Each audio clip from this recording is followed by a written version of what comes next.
It's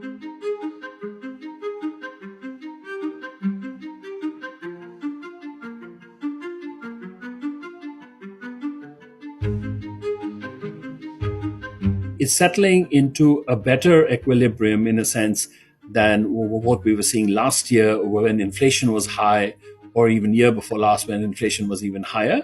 So inflation has come down. And so you see that advanced economies are starting to think about growth again rather than inflation. So that part is good.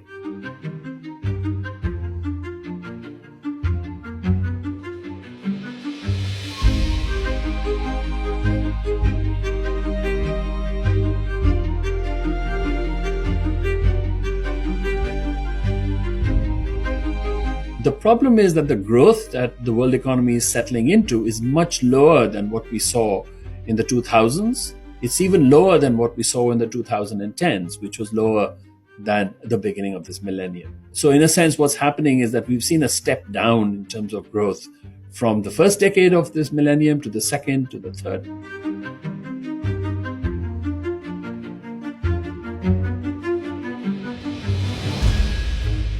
The big concern has to do with what we call secular stagnation. So which means slowing productivity growth and adverse demographics. I mean, essentially the aging of the population and declining labor force participation.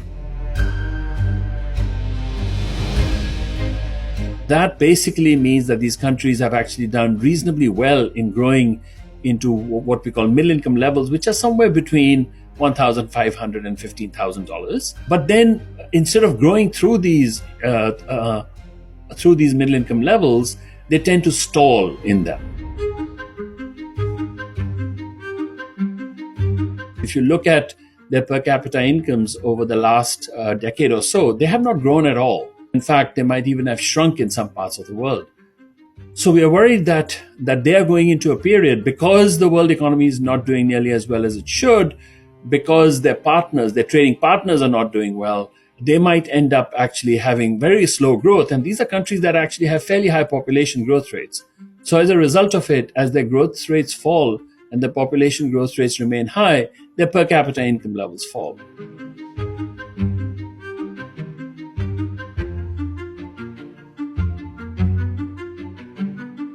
You actually continue to service your debt, but you divert money from other things. And the other things usually are education, health, investments in infrastructure, and so on. And as a result of it, what happens is that the state of the people becomes poorer and the state of the economy gets worse.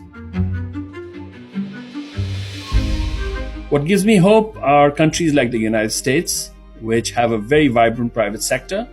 And I feel that the private sector will bail out the US economy again and again. So I have a lot of confidence in it.